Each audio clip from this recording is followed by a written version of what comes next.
And welcome to Mornings with Ken Rosato. Today is Tuesday, April 14th, 2026. We will take your calls at 888-658-0234 to kick things off. Meteorologist Mike Favetta has the forecast near you.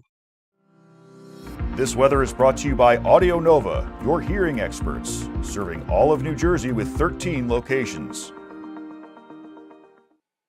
So, Mike, is it true it's going to be 926 degrees in New Jersey today? 927 degrees, Ken, by 3 o'clock this afternoon. Yeah, that's right. Set your oven to broil because you'll be broiling this afternoon in some places in New Jersey. Very warm. We'll likely break some records or tie them tomorrow with that warmth coming in. So we had the little bit of shower activity that came through yesterday, another light shower overnight through northern New Jersey. Once that passed through, that just set the stage to allow the floodgates to open for the warm weather. And it's that very hot weather that takes over today with a very clear sky. So lots of sunshine expected through the morning and into the afternoon. Any of the storms you see there, stay off to our north because these fronts keep riding along, allowing for those showers and storms to be around. I think another round comes at us later on tonight, but just misses us to the north. So we stay on the warmer side of things. And then again, by the end of the week, could have a little bit of wet weather, but this one on Friday likely starts to cool us down. It's all about this big heat dome that gives us a taste of summer. I'll explain more about the heat dome term a little later on. But with this warm southwesterly wind taking over for most of the country, with the exception of the West Coast, which enjoys a little bit of a cool down after some warm weather, even the West Coast starts to moderate a bit by tomorrow, with that warmth even pushing in further to the north, which is how we get so warm by the end of the week. So a couple of these scattered storms here, you can see them lined up along the front, and then again that heat dome pushing in eastward. If you were to look at it from the side, the high pressure creates this big bubble, and that's what's kind of giving us that effect of allowing all of this high pressure, warm air, allow for a very uncomfortable feel, I think, by tomorrow if you're not in the AC. Yeah, it'll be that warm because there's a little bit of humidity, Ken, mixed in with this too. We'll talk more about that with another check of your forecast in just a few minutes. By AC, you don't mean Atlantic City. No, no, no, no, no. Oh, okay. Just checking, making sure. All right, Mr. Mike. By the way, Mike, before you go, it is 62 in Trenton. It is 61 in Los Angeles. Look Just at thought it was that. interesting to point out. And by the way, it is 75 degrees in Fort Lauderdale, but that's all right. We'll catch up to them later. Thank you, sir. Appreciate you as always. 58 degrees northern New Jersey, by the way. And checking traffic, we do have a few things to talk about. So yesterday at this point, we showed our director, Pam, excuse me as I fix my cable, it's sticking out. Hate when that happens. We showed our director, Pam, had a picture of traffic on Route 3, Clifton Nutley area, bumper to bumper, because all the traffic cams were out, pardon me, in the area. Now we know what happened. There was a tractor trailer at 2:30 in the morning. In fact, we're going to talk about it in a story. And we don't know why, but he crashed into, and it is a he, the driver, crashed into a limousine company on the, if you're heading east on Route 3, those of you who take Route 3, there's a limo company called Limo Ride. It's been there forever. They own what looks like a house, but it's actually where they park their vehicles on the right side. Crashed into the front of the limo ride. And that's why everything was jammed on Route 3 through the morning show. Thank God nobody died. That, you know what? Thank God for small miracles, because if you look at the way that tractor trailer crashed, you think either the driver or somebody in that place had to die. They were both hurt, but they're both alive. So thank you, Lord, that they're going to be fine. But nonetheless, there is still traffic through that area. I think a lot of people saw it on the news and they're like looking to see what happened. So just be aware of that. Route 3. Thank you, Pam, for showing that video. We have something also on Route 10 to tell you about. This is Garden State Parkway. I'm sorry. This is Garden State Parkway. And this is in the area of one. Yes, you're right. Pam's right. 147 area by the 145 overpass. Just volume. That's it. No major problems except for volume. That happens a lot in that area. It's kind of a rubbernecking area. Route 10, we do have a down pole, both directions, vicinity of Ramada Drive and East Hanover. All lanes are closed right now, so just watch out for that. And we have a crash on the westbound Cargo Service Road by Cargo Plaza. I'm not sure where that is. It says in New York. Usually they tell us where, Queens, whatever. It just popped up on my New Jersey list. But here's what we just got. Pam, could you bring up, Pam, I'll let you take a moment here to bring up the 495 cam, the the Lion King cam. If you could bring that up when you get a second, we'll wait a second. So I'll tell you, into the Holland Tunnel right now, it's going to cost you 20 minutes.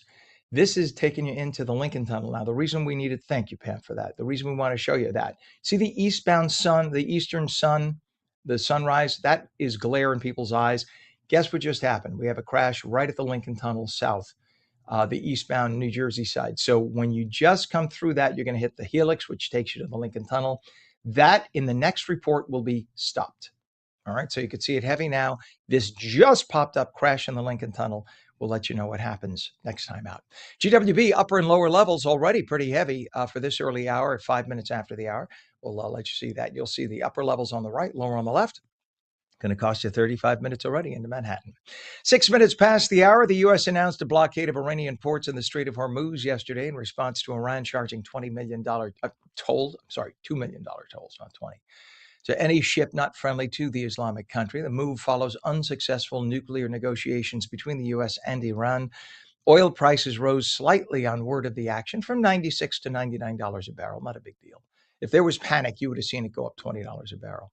Global leaders are pushing for renewed talks before the ceasefire expires. And it could be happening. It looks like markets were calmed because there was word that came out the U.S. and Iran will talk on Thursday. However, President Trump says he's not coming to any agreement that allows Tehran to have a nuclear weapon. So as far as he's concerned, you either meet on our terms now or it's over. President Trump drew criticism, though, yesterday for sharing an AI-generated image portraying himself looking sort of Christ-like. The image, briefly posted on his Truth Social account Sunday night, features Trump dressed in white and red robes, placing his hand on the forehead of a man lying in a hospital bed. You know what, folks? Lighten up. Look, I was a Catholic priest. We consider things very sacred, the Catholic Church. I'm sure you do in your religion. It's a joke. Trump, no holes are barred with him. So here's what I guarantee. If you are a MAGA supporter, you're going to laugh. If you hate Trump, you're going to scream and clutch your pearls. And if you're a more mainstream Democrat, you're going to say, why does he have to do this? I guarantee the three groups out there are nodding their heads right now. The depiction quickly went viral, of course. When asked about the controversy yesterday, Trump said, quote, "It wasn't a depiction. I did post it. I thought it was, me as a doctor and had to do with the Red Cross as a Red Cross worker, all right, Donald, Mr. President, you're trying to look like Jesus. We all know it. It's okay. It's all right. I thought it was funny. A lot of people didn't. Don't do it again, please, sir. Thank you." Of course, this comes on the heels of him having a little back and forth with Pope Leo. The president took aim at the pontiff over the pontiff's criticism of the Iran war. Again, speaking as a Catholic priest, former Catholic priest, His Holiness, and I do respect His Holiness, should just stay out of politics, with all due respect. It is 8 minutes past the hour. A federal judge dismissed President Trump's lawsuit against the Wall Street Journal. The case involved an article about an alleged Epstein birthday letter. The judge ruled that Trump failed to meet the actual malice legal standard, which is significantly higher for famous people. If you are well known and you try to sue for something like that, a story written about you, you have to have a much higher standard because you are in the public eye.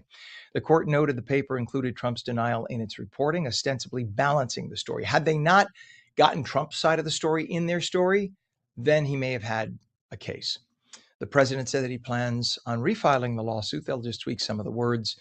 They'll do it before the legal deadline. Well, a 16-year-old boy was charged with murder and sexual abuse in his 18-year-old stepsister's death. Victim Anna Kepner, a high school cheerleader from Titusville, Florida, died aboard a Carnival cruise ship in November. Prosecutors say she died when the brother asphyxiated her by wrapping his arm around her neck after an assault. The teenage suspect has been indicted as an adult, by a federal grand jury. The victim's family says they are devastated. Imagine their daughter and son, mixed marriage, and it's like you don't know where your loyalties lie, except obviously there's one person dead.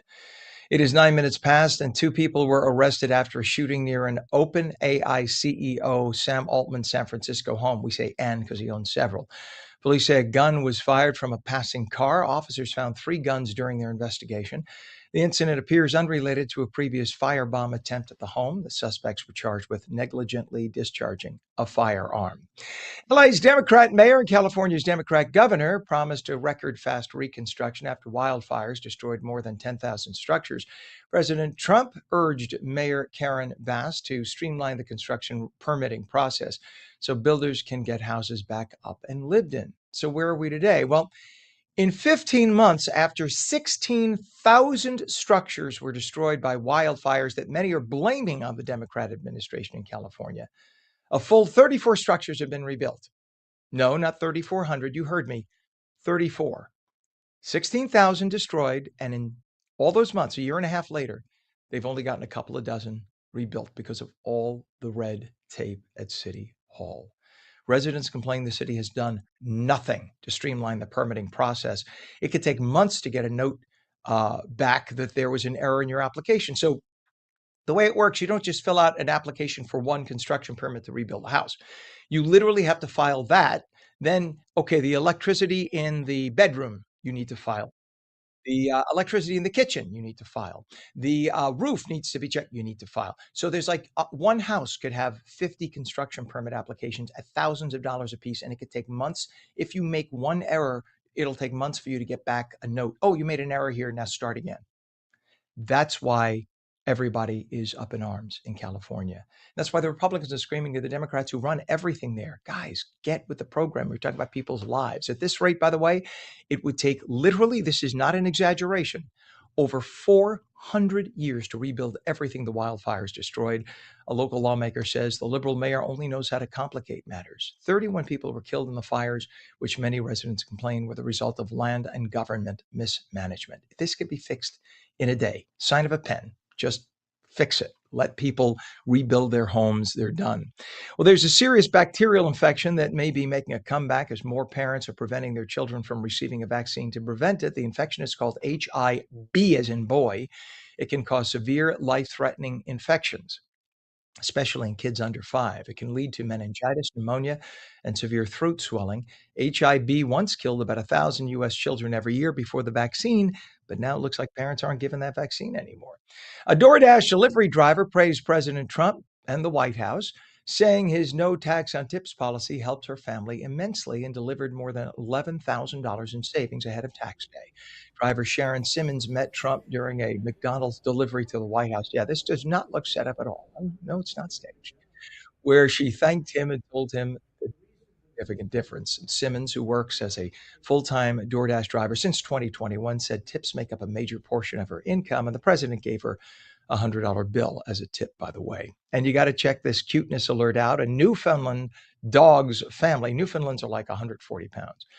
The family has found that life's simple joys center on their pup and their 96-year-old great-grandma, and they've generously shared those moments with the world. The sweet 150-pound doggy lives next door to his great-grandma, and their bond is forever. In a recent video, Chewy's mom captured the two sharing moments in the garden. Chewy knows how to dig up holes for Grandma to plant. They seem to have been made to garden together. Chewy knows exactly what to do and how to do it. Not a day goes by that the furry person can be seen away from great-grandma. They are inseparable. Very sweet to see. It is 13 minutes past the hour. When we return, the creator economy is booming, and here in New Jersey, it's bringing together influencers, entrepreneurs, and small businesses in new ways. We'll explain. You're watching Mornings with Ken Rosato. Back in 2.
Welcome back to Mornings with Ken Rosato for your Tuesday. We're live in New Jersey and New York, and now we welcome our good friends in Los Angeles and South Florida as well. At 15 minutes past the hour, we'll take calls at 888-658-0234. Meteorologist Mike Favetta has the forecast near you. This weather is brought to you by Audio Nova, your hearing experts, serving all of New Jersey with 13 locations. All right, Mike, we say it's hot. It is hot. It's going to warm up today. It's already warm because it never really cooled off last night. And yet this warm weather, you can see from the long-range futurecast, pushing all of that warmth east over the next several days. There will be a few of these showers that pass on by to the west over the next day or so, especially even over upstate New York, parts of New England. That wet weather stays put as we are on the warm side of the front, keeping our weather quite warm. I know it shows a lot of clouds here, but a lot of that is just the not so great resolution of this bigger model. But there will be plenty of sunshine each and every day. Our next chance of some wet weather happens later Friday with a spritz or a sprinkle, but with a push of moisture that comes in on Sunday, giving us some wet weather to finish out the weekend. I think we'll stay dry until the end of the weekend. It looks pretty dry there. So there's even a few showers and storms happening across the Midwest. That's the energy that's staying off to the north. And then out west in California, looking dry. A nice round of cool weather after so much wet weather over the last few days. And the dry weather continues there as the clouds take over, but a cooler breeze sets up for California today. Ken, I think it's going to be hotter in New Jersey today than it will in Southern California. And we might even make a run for South Florida's temperature by tomorrow. Could be up in the low 90s. Very warm weather ahead. All right, sir, we appreciate that. Thank you very much. And Pam, I'm going to ask you live on the air to bring this up because I know you couldn't a minute ago. If you can go to the I-80 cams, go to the I-80 Tour, Pam, Madison Avenue, please. I-80 Tour, Madison Avenue, I-80 Tour, Madison Avenue. Got to say 3 times because the woman is doing 3 things at once. Poor thing. She's trying to direct the show. So here's what we got. There is a crash on I-80 eastbound just occurred. Look at the right side of your screen. Thank you, Pam. You're amazing. The right side of your screen. This is eastbound west of exit 58 Madison Avenue in Patterson. 3 right lanes of 4 lanes closed. And that's what you're seeing on your screen right there. That's why it was so important we bring that camera shot up. So again, that's a busy section of roadway. Crash on I-80 eastbound west of exit 58 Madison Avenue, Patterson. 3 right lanes of 4 lanes closed. That is going to jam, shut, stop in the next 15 minutes, guaranteed. We have problems on Route 10 right now, down pole in both directions, vicinity of Ramada Drive in East Hanover. All lanes are closed there, so please watch out for that. We also have problems for you right now on Route 3. So yesterday we told you about on Route 3 because there was a truck that went into a building on the right side of eastbound Route 3. It happened at 3 a.m. Well, they've cleared the truck apparently, but there's so much damage there that it's now an eyesore. People driving by are stopping to take a look. So if you're on Route 3, it's bumper to bumper as you pass through that area. Just beware. This is the Garden State Parkway in the 147. Oh, this is 3. Oh, I'm sorry, Pam. So you can see they're slowed down through that area. Thank you, Pam. Garden State Parkway is also slow at 147, just to let you know, make you aware of that. Let's go to the Hudson River crossing, shall we? Do you have the Lincoln Tunnel cam? If you do, Pam, that'd be great, please. So at the Lincoln Tunnel, this is the 495 approach, which is going to be jamming because we have a vehicle broken down in one of the tubes. And that's what's happening. See the middle lanes? So in one of the tubes of the tunnel, this is what's happening. So you, on your approach to the helix, you're now bumper to bumper making your way in. Of course, it doesn't help that you have that eastern sunrise glare in your face. Your Hudson River crossings, other than the Lincoln right now, the Holland Tunnel is going to cost you 25 minutes. It's 35, by the way, at the Lincoln. GWB, upper and lower levels. Jamming, we take a look at it, and you'll see the upper level is on the right, lower levels on the left, stopped, and it's going to cost you 40 to 45 minutes in at this hour. Looking at the West Coast right now, here's what we have. There is an accident reported, and this is in Newhall, 25,000 Pine Canyon Road, right outside that area. So this occurred about 15 minutes ago. There's also a road closure in East LA at the 10 and Rosemead Boulevard off ramp, and there's a report of a missing or abducted child, and this is in Altadena. So in the Altadena area. If you see something suspicious, you see somebody running with a child, call police. It's only 4:21 in the morning. So if you see that, then it's a little sketchy. Just beware of that. And that's what's happening in LA. Pam, let me know if we're headed to the interview. All right. So let's just talk about what happened yesterday. Again, we can discuss what happened with that truck yesterday. So there was a tractor trailer that was headed eastbound on Route 3, and there is this company called Limo Ride, and I've seen it there because I used to live right off that area, off that exit. In fact, by Main Avenue area in Clifton. I lived in Nutley, or off of Nutley Belleville area, and you get off that exit. Well, there was a tractor trailer for whatever reason. It could be, we don't know yet. They're investigating. It could have been, who knows if it was sleep, if whatever. We don't know. So I'm just conjuring. I'm just assuming. So, but this tractor trailer driver at between 2:30 and 3 a.m. yesterday, so it was Sunday night into Monday, he, and it is a he lost control and drove into, and there's video of this, it's amazing, drove right into the front of Limo Ride, which I was telling Pam, our director, it's sort of, look at the way it is against the highway. It sort of juts into the highway. Whenever they built the highway or gave a construction permit to build that building, you have to scratch your head and say, who thought this was a good idea? No offense to Limo Ride, I'm not blaming them. But the parking lot literally sticks out into Route 3. And in order to exit their parking lot, the exit from the parking lot goes onto Route 3. That's your driveway onto a highway. So I don't know whoever thought that was a good idea. Certainly it wasn't the people at Limo Ride. They just, I mean, it works for them because they have limousines parked there and they take their limos out. But look what happened. You see what I'm talking about? Look at how close that is to the highway. You have that little Jersey divider rail, and then you have the building. It's about 20 feet off of a highway that people are doing 60 miles an hour on. And that truck driver was in the middle of the night. I don't know, he just may have lost control for a second. And you can see what happened. Literally smashed right through the building. One person in the building was hurt. The truck driver was hurt, but amazingly and miraculously, they both survived. It's amazing. They are both alive today. So thankfully, that is the case. Pam, we could forego this if you let me know, and we'll go to break. Just give me an idea of where we are. All right. All right. So let's move forward. Thank you. They call it tap dancing. All right. So the creator economy, I should say, is booming. Here in New Jersey, it's bringing together influencers, entrepreneurs, and small businesses. And one organization helping to lead that movement is the New Jersey Content Creators Association, which is hosting a big event tomorrow. Morales Kelly, who is founder of NJCCA, is with us this morning to talk about it. Good morning. We're trying desperately. People Yes, don't I realize know. behind the scenes what's going on. We're trying to get Yes, a lot of moving our parts. director, and we have like five interviews ahead of you or after you. So Pam is trying to get them all on at once as she's directing the show live. Thank you So so let's much talk for having about me. this.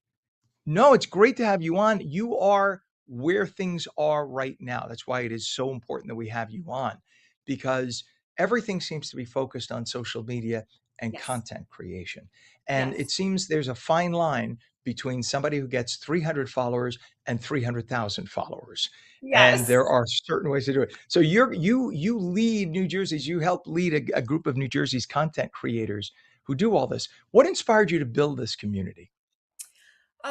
I was looking for a way to connect with other creators, other women, other businesses, and just be a part of something that's meaningful, that brings people together, brings communities together, brings businesses, small businesses, large businesses, brands, just all together, networking and connecting, and collaborations come from that, which is great for everyone. Everyone That's needs exposure. Yeah, and this is great because I mean you have look, chambers of commerce do it with other companies, but this is targeted. This is sort of like a chamber of commerce thing specifically for the content creator. And I love the fact that you tossed in foodies because I'm a foodie. So content Yes, creators who are also foodies. This is yes. exciting. So this is happening in Paramus and it's tomorrow evening, right? 6 to Yes, 9? tomorrow from 6 to 9 at Powerhouse Studios, Hollywood Ballroom. It's 49 East Midland Avenue. Please come, enjoy yourself, get content. Sam and Powerhouse is creating an amazing production with food and dancers. music, and there's going to be salsa dancing and so much going on. We're going to have vendors for shopping, and it's going to be amazing. We have NJ Radar there, going to be having interviews and a live podcast, a book signing. It's going to be amazing.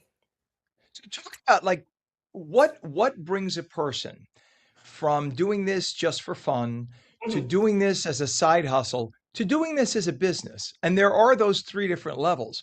Yes. Will you be discussing how somebody gets from level A to level C? Sure, absolutely. We'll have time to discuss all those things. And I think that there's a passion that when a person is so good at something, it becomes a moneymaker. You know, you start Mhm. making interviews and going to different restaurants, and people start seeing your content, and you start growing your followers. And it's just a great thing. It's a great thing. It becomes not a side hustle, a full-time job. Right. Now, you know what's funny? We talked about, and I want you to tell us more about Powerhouse Studios. But Yes. today, years ago, if you wanted to build a studio, you needed cameras that cost 40, Norelco cameras would be like 40 to $50,000. Lenses were like $10,000. You needed commercial lighting and a commercial lighting artist that might cost you $50,000.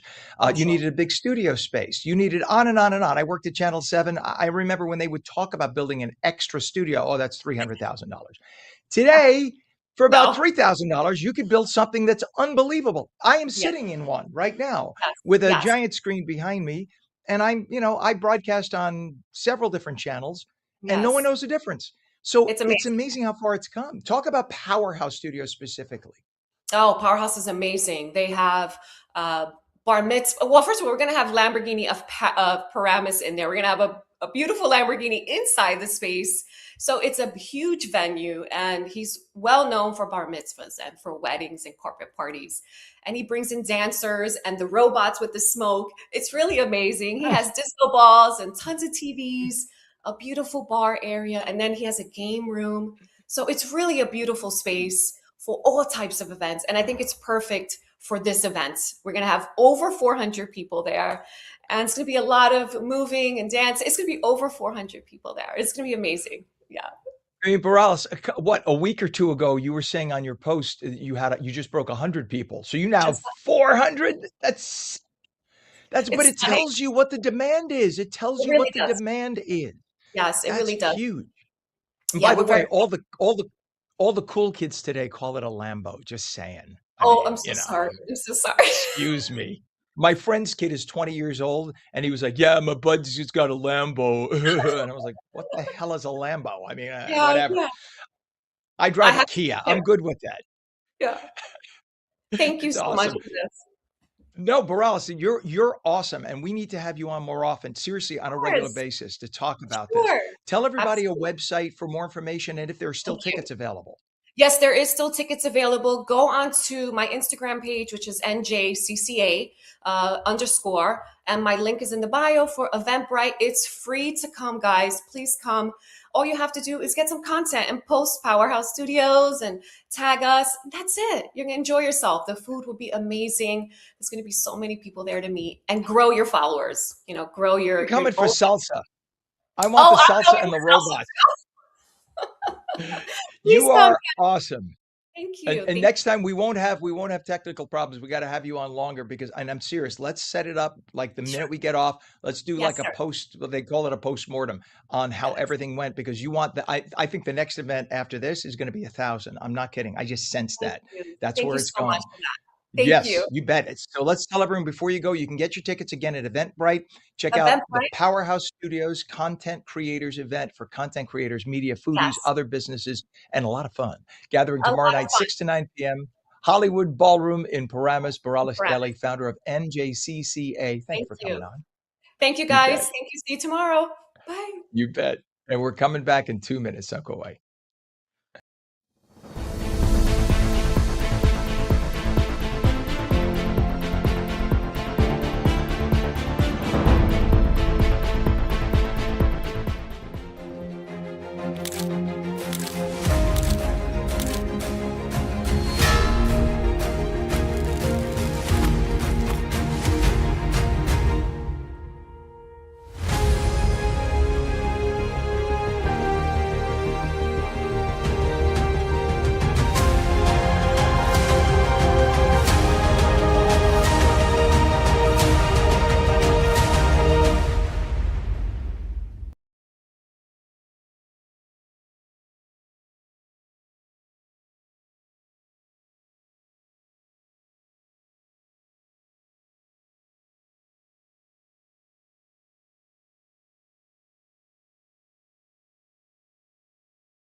morning, 32 minutes past the hour now, Tuesday, April 14th. Welcome back to Mornings with Ken Rosato, live on the East Coast and the West Coast. Meteorologist Mike Favetta has the forecast near you.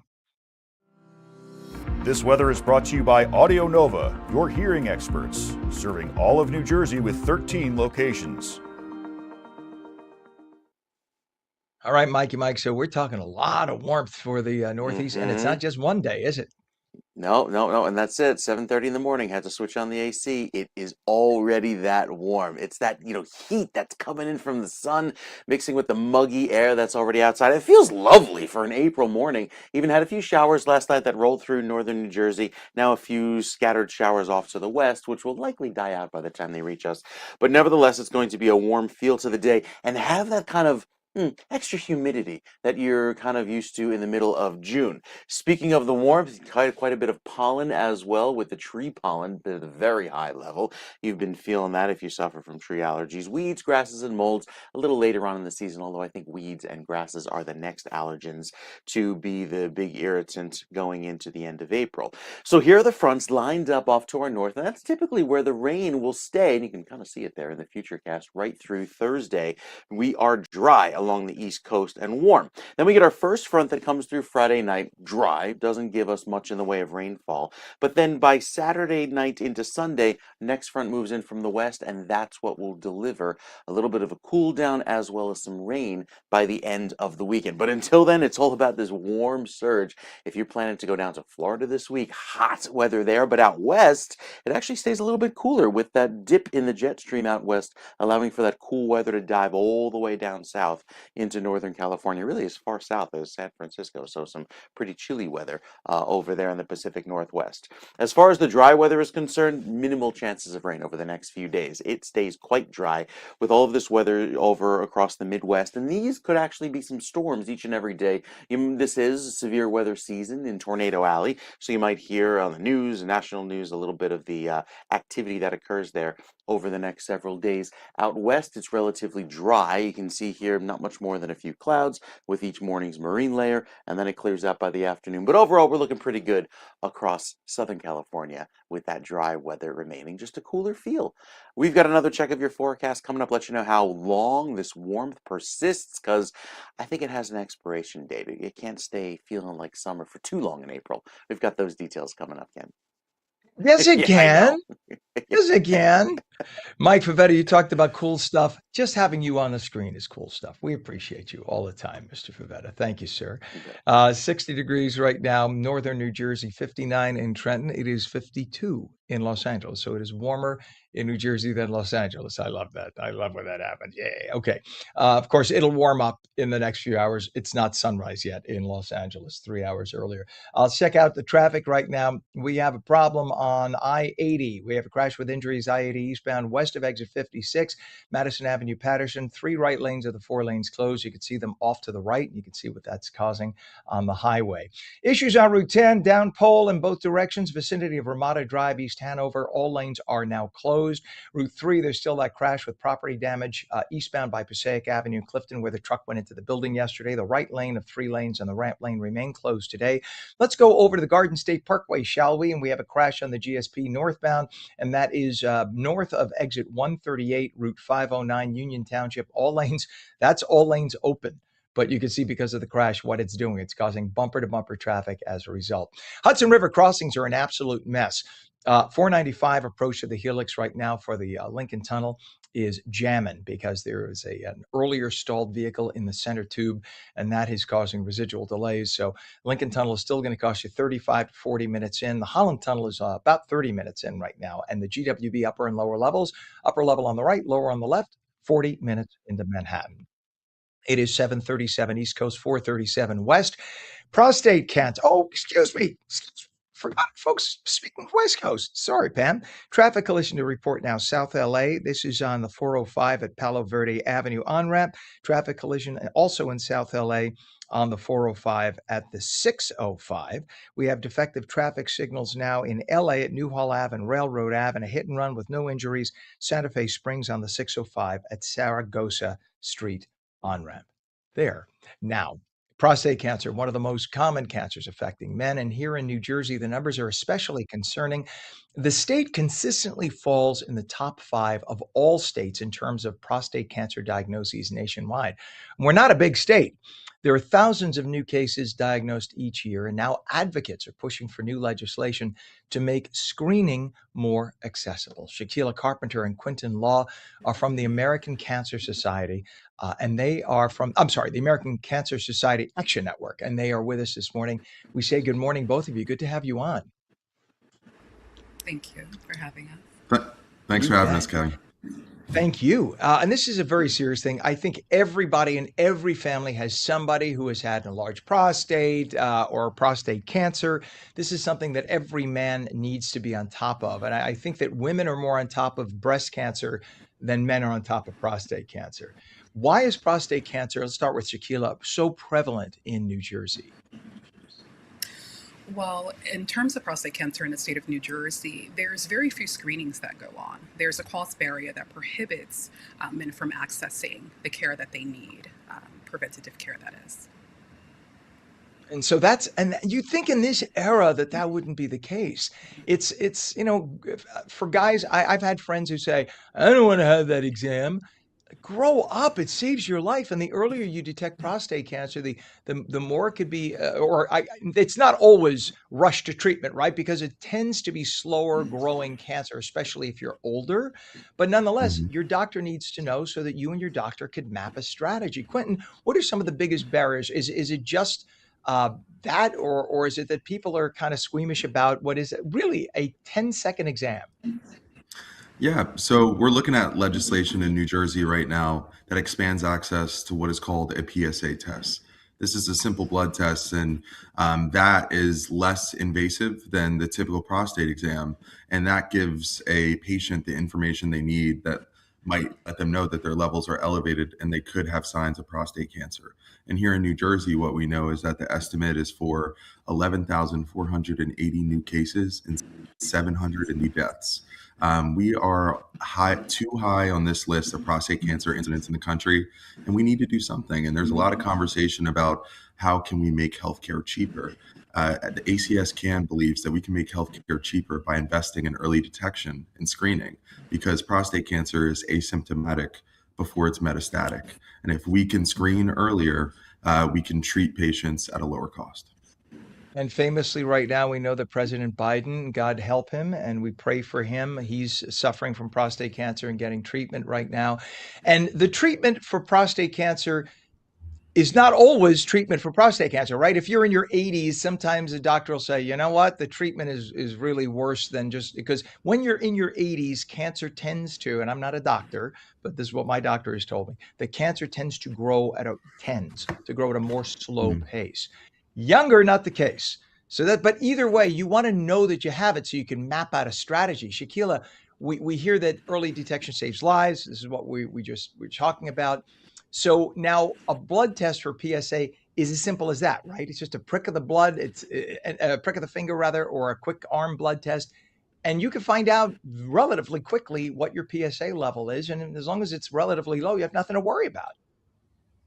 That is correct. It is an accessible way, an entry point into preventative care, one of the most accessible ways that we have currently.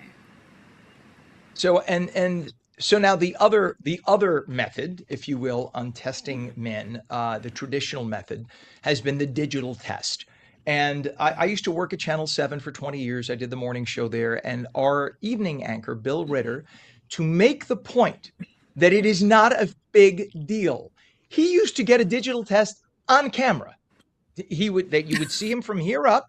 I know it sounds funny, but he did it. You could Google it. He did it for 20 something years, where he would literally be in the doctor's office, bend forward, and you would see him here up, and he would say, okay, I've been tested. And to make the point that it's not like, I mean, not to make a joke of it. He's not taking a light pole. He's using a pinky, and it's done under controlled circumstances. And this is how we can be sure that you don't have any growths on your prostate.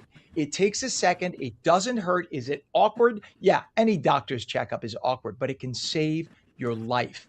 And I just think too many men are just like, they put it off.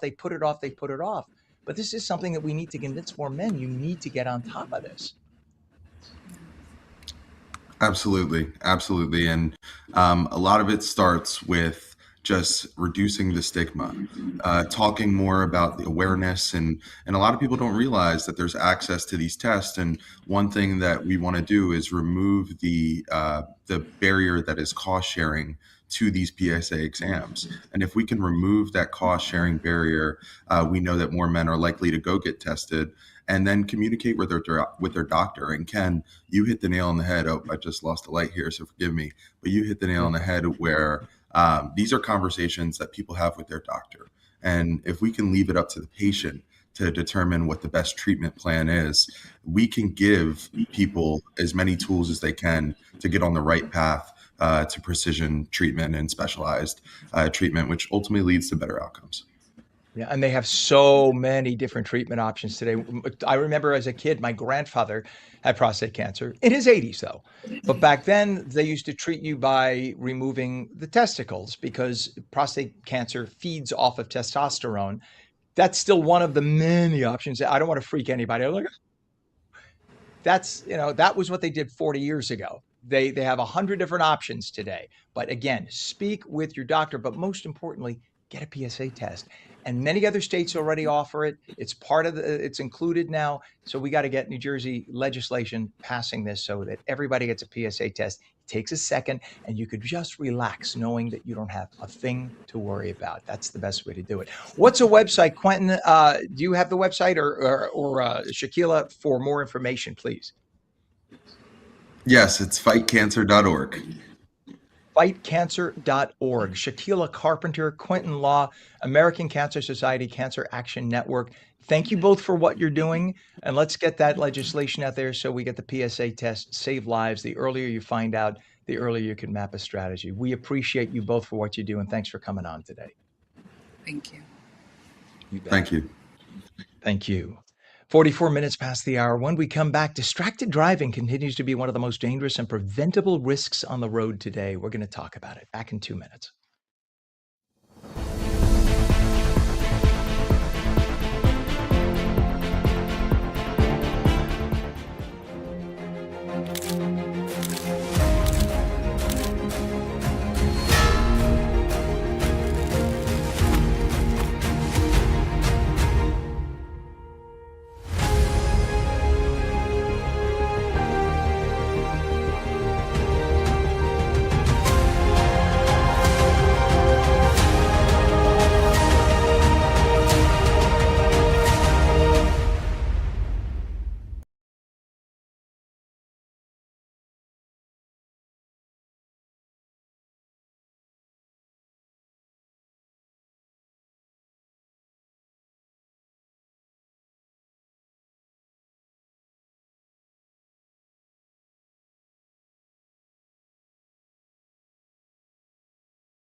Welcome back to Mornings with Ken Rosato. 47 minutes past the hour. Meteorologist Mike Favetta has a warm forecast near you.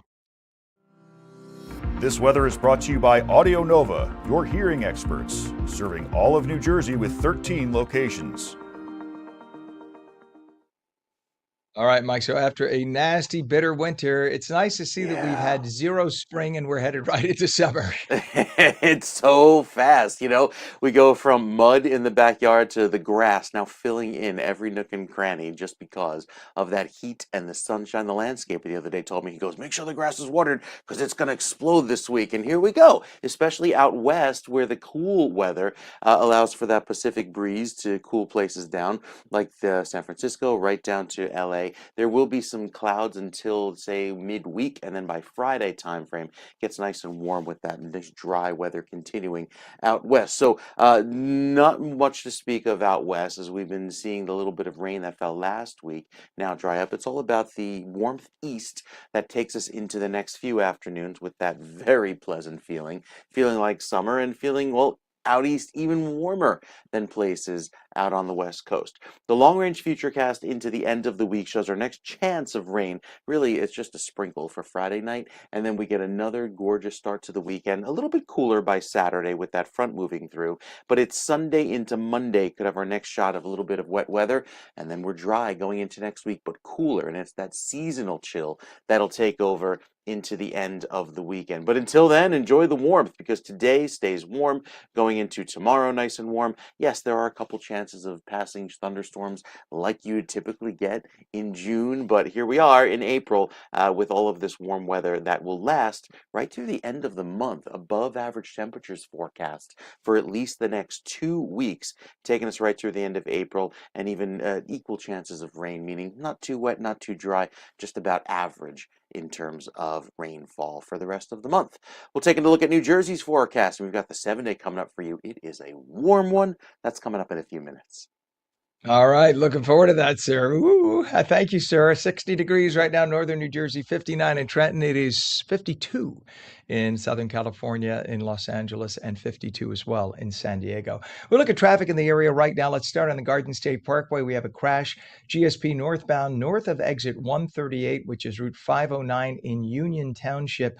All lanes are open, but look at the traffic that this has caused. The crash is off to the side, up ahead, but it has caused about a 3-mile stretch of traffic. Everybody has to stop and take a look. Hey, honey, look at this. By the way, do not do what I've heard that people are doing. They take video as they drive by a crash. Focus on driving. Focus on driving. Please don't take video as you're driving. This is why people are going slow. They're like, oh, let me get my camera out. No, just drive. Look ahead. Look ahead. Ignore the people off to the right. Let the emergency vehicles deal with them. We have a down pole on Route 10 in both directions, vicinity of Ramada Drive, East Hanover, and a crash with property damage still on Route 3. This is what happened Sunday night into Monday at 2:30 in the morning when the tractor trailer smashed into limo ride by Passaic Avenue on Route 3 in Clifton. This is still causing residual delays as everybody drives by and takes a look at the crash that happened. Thankfully, nobody died, but 2 people seriously injured, and that's causing delays on Route 3. So if you're passing the Nutley, Clifton area on Route 3, expect that to be jamming, making your way eastbound into the city. You have issues at the Hudson River crossings. Look at the traffic going into the Holland Tunnel right now. This is Route 139 coming from the Turnpike. Those lanes there on the left side stopped. It looks like that's curb parking. No, those are lanes going to the Holland Tunnel, and it is absolutely stopped. So it's going to cost you 40 minutes into the Holland. It's about 40 minutes into the Lincoln right now. 45 at the GWB as Pam switches over the camera to the upper and lower levels, I-8095 approach to the GWB. It is absolutely packed. 45 minutes making your way in, upper level on the right, lower on the left. And we go to Los Angeles right now. We have problems with a traffic collision west LA at the 105 and Crenshaw Boulevard off-ramp. Another collision in South LA at the 405 and Palo Verde Avenue, and a hit and run with no injuries in Santa Fe Springs and the 605 and Saragossa Street on-ramp. Distracted driving, see, we're talking about it, continues to be one of the most dangerous and preventable risks on the road today. Thousands of people are unnecessarily killed each year by distracted drivers. And despite widespread campaigns, the use of cell phones behind the wheel remains a major problem. Dan Glazer is a distraction engineer and joins us this morning. We say good morning to you, Dan. Thanks for having me. It's nice to have you on. So what school grants a degree in distraction engineering? We were all debating this. Why did you become a distraction engineer? Well, I went to Rice University with a PhD in human-computer interaction. During that time, jobs were a little low is around kind of the 2008 through 2011 period. So I did get an opportunity to go to the safety org in General Motors, where I get to work a lot with machines and the interaction with machines and humans. And it's been great. I've been there since 2011. That's brilliant. That's awesome. Hmm. And I would imagine it is a very tiny pool of individuals who do what you do, but yet it is such for real. I mean, I know it sounds like I'm making fun. I'm not. For real, this is essential because look, traffic, part of what I do every day is report on the same accidents, Hmm. in many cases at the same location. Like I could tell you there are certain locations accidents happen every day. And then I'll hear from friends, oh, it's because there's a traffic light right before, and people on at the traffic light are on their phones, and they continue driving on their phones. Boom, a couple of blocks ahead, they get into an accident. It's that kind of stuff. But you study why this stuff happens and why people are distracted, right? Right. Yeah. Well, one of our best studies is actually a 3,100 person study where we monitored each one for a year. It was all voluntary, of course, but we had cameras on them so we could really understand what is causing the most danger. And you actually mentioned something that's important, that rubbernecking, looking off at that crash off to the side, is actually associated with more risk than texting. So it's not just the phone that causes risk. It's this pattern of looking off the road for a long period of time and then taking a short on-road glance and doing that over and over and over again. You just kind of lose the ability to catch that surprising event that can actually lead to a crash. So it's not just the phone, but the phone is probably the most fun one and the most addictive one. And then, of course, you have, parents with kids in the back seat, kids Mm, fighting, throwing toys. You have the making sure they have their screens to play with. You have all sorts of. You have as people passing even billboards. I would imagine lit billboards and those funky little blow up things that try to get your attention on the side of the road. Anything that distracts your attention from looking ahead, I would imagine would be something you guys would study. Am I wrong? Or even the electronics in our car, changing radios and playing with the GPS. yeah, well, I'll say any off-road glance, if it's ill-timed, can have tragic consequences. I mean, the origin of this month is actually a little girl on her bike in her neighborhood getting, fatally struck by a distracted driver. And I like to make the point that this distracted driver was likely no more distracted than you or I have been at some point. I think everybody's been guilty of distracted driving, but the point is whenever you have to take your eyes off the road, and you have to sometimes, you have to check mirrors, maybe you do change a radio station. It's really important that that follows a long on-road glance so you have a really good understanding of what's going on in front of you. When you run into trouble is when you have too much confidence, when you forget that there are hazards out there and it can go wrong really quickly. So just having that in the back of your mind is important. Well, I literally witnessed yesterday something that I was dumbfounded with. A person, younger person, Mm, right in front of my face. I was in front of my parents' house, and it's a relatively busy street. And I saw this young person stop in the middle of the street on their phone doing something like this. And she didn't have her hands on the wheel at all. Stopped in the middle of the street and got rear-ended. And I thought to myself, why did you stop short in the middle of the street? And she was doing this as she got rear-ended. So the car behind her wasn't paying attention. She's stopping in the middle of the road for no reason to answer somebody's text. There was no stop sign near her, just stopping not off to the right, right in the middle. And I thought to myself, does no one pay attention? Because this was a side street and there are children on this block. And mm. all it would have taken was a ball to come rolling into the street and tragedy could have happened. In this case, it was just a fender bender.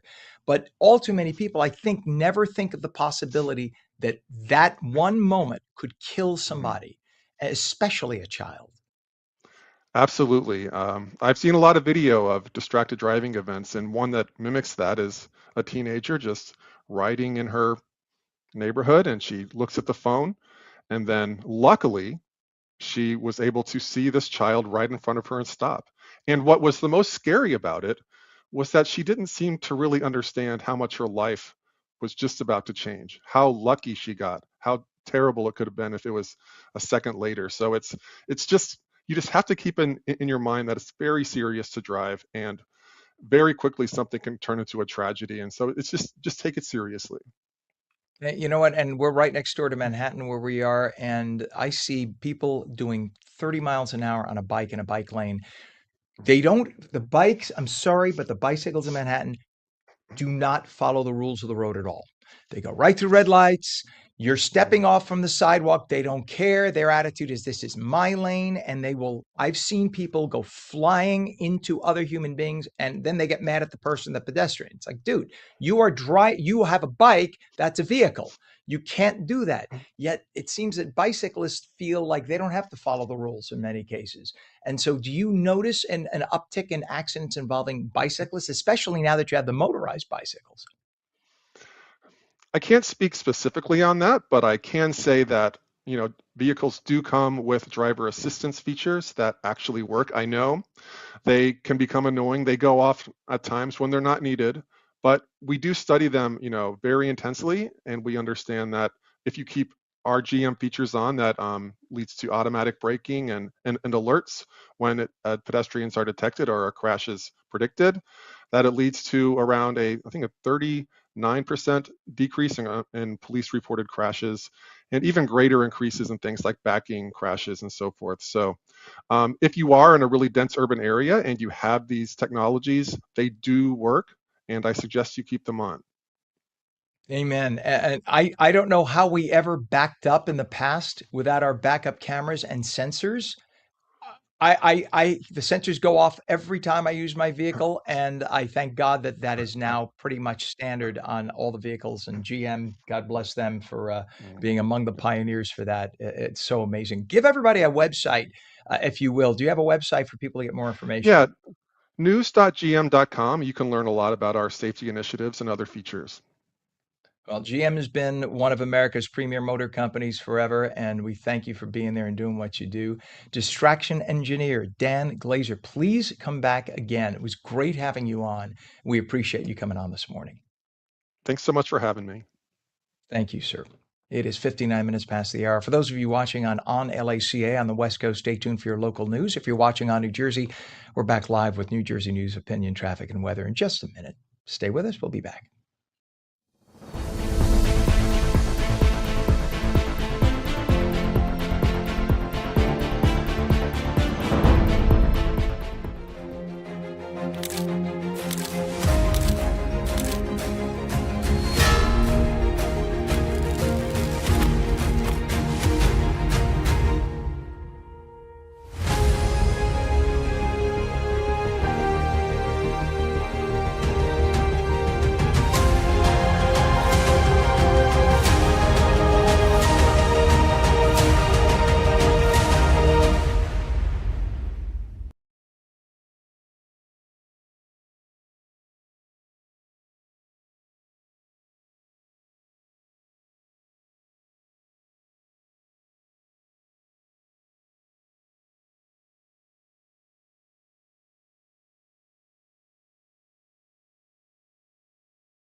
Morning, Tuesday, April 14th, 2026. Welcome to On New Jersey Mornings, taking calls at 888-658-0234. Meteorologist Mike Favetta with a warm forecast.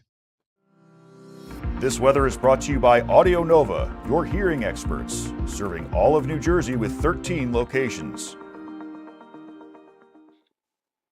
So it's already 60 degrees, Mike, at 8 a.m. Uh-huh. Cray, cray. Loving it. 66 in Newark. Oh, Very, sorry, very Newark. warm. So it's going to be warm today, Ken. Starting off with what feels like a Florida morning. Well on our way into the 90s in some spots by this afternoon, especially inland down toward Mount Holly and Camden. We'll see those temperatures spike to the upper 80s at the very least by midday.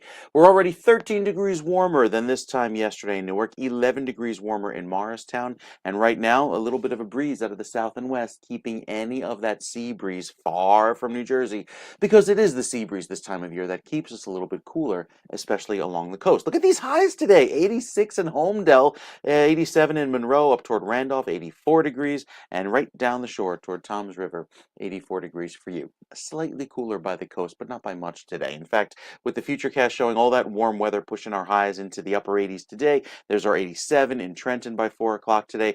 Could get a few light showers later on tonight. This is common with the front riding just off to our north, but most of the weather stays dry and our highs spike again into the 90s tomorrow. 92, that's where we could set some temperature records for the day. Tax day in Camden, 92 degrees, a very hot finish to the tax season. And with all of that very warm weather lasting throughout the overnight into Thursday, we do it again on Thursday afternoon. Low 90s all across New Jersey, with the temperatures remaining warm into Friday. So again, we're dry through the first part of the weekend, but some clouds on Friday with a weak front starts to cool us down into Saturday and Sunday. So we finish the week very warm, but with a late day chance of a shower Friday, cooling off into the weekend, we'll start to see temperatures closer to average and not like this June feel that we have here for the next few days arrive later this weekend. All right, sir. We will keep an eye on the thermometer. Loving it. I appreciate it, Mike. Thank you, sir. 60 degrees again, northern New Jersey. Oh, now it just popped up to 64 in Trenton. And as Mike said, 66 degrees in Newark, or as the people there call it, Nerk. Nerk. N-E-R-K. Nerk.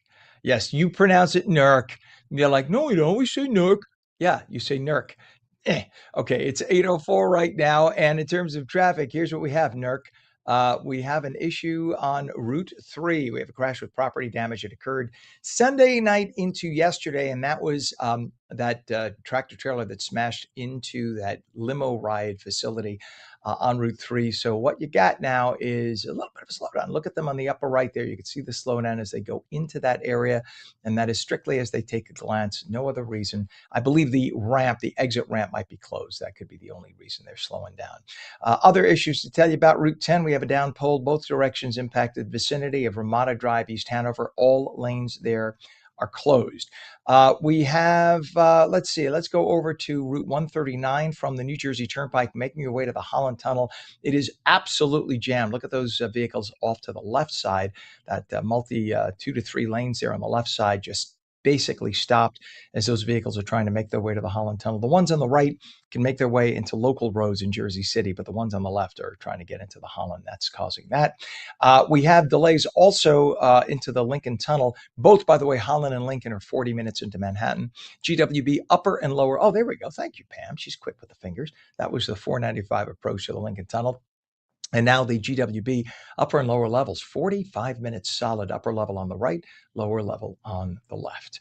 It is 6 minutes after 8, and investigators in Union Township are working on gathering any information they can find on Saturday night's fatal shooting.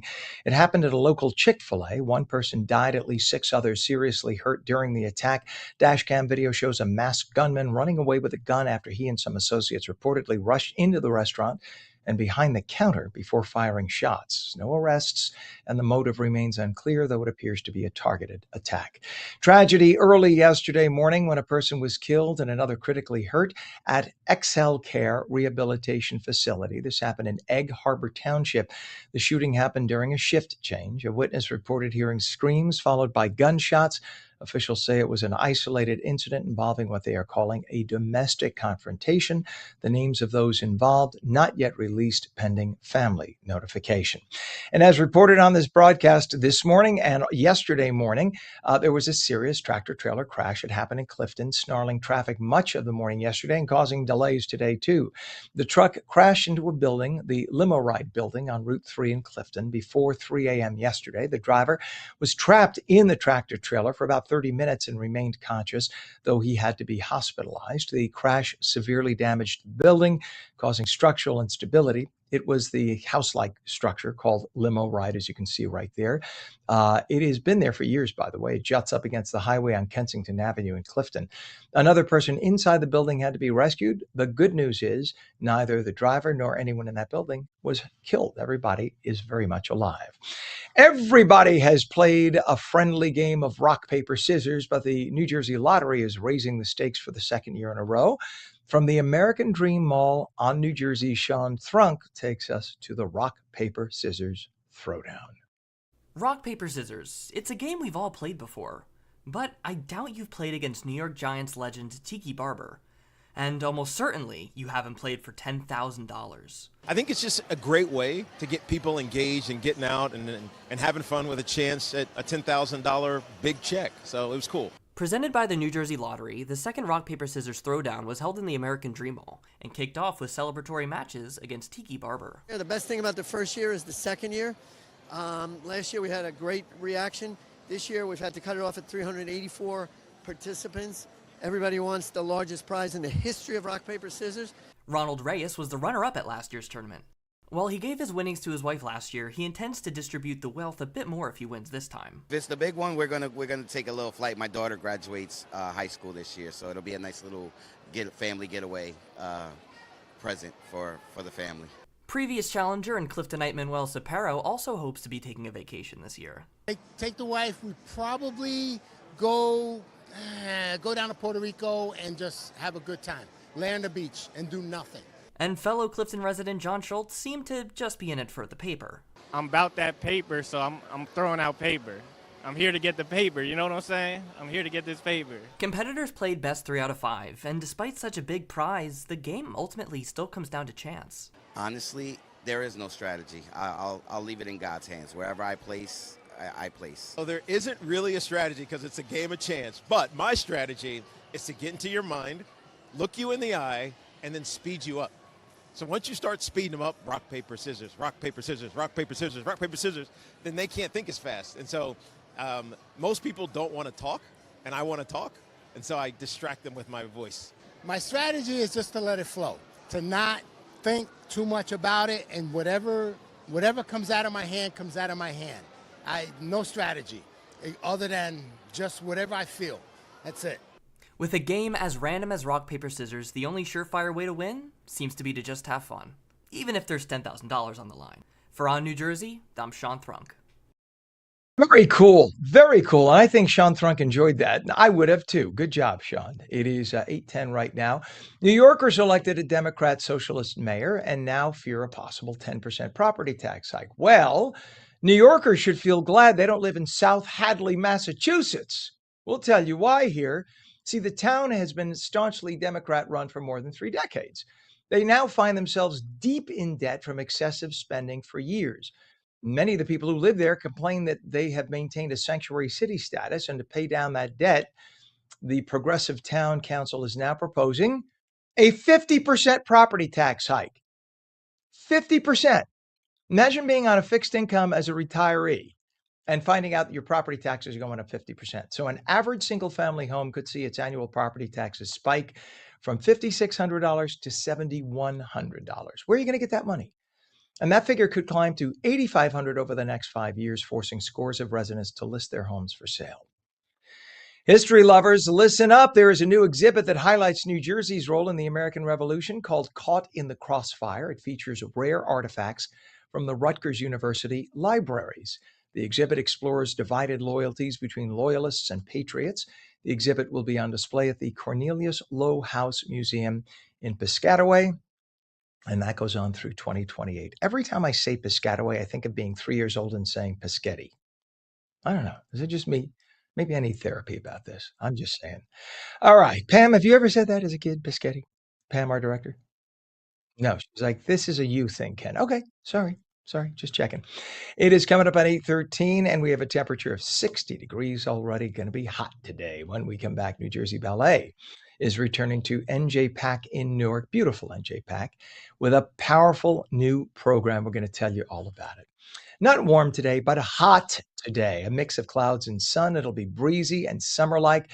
Temps in the mid to upper 80s. Meteorologist Mike Favetta will return with your full Garden State forecast, and we'll take your calls.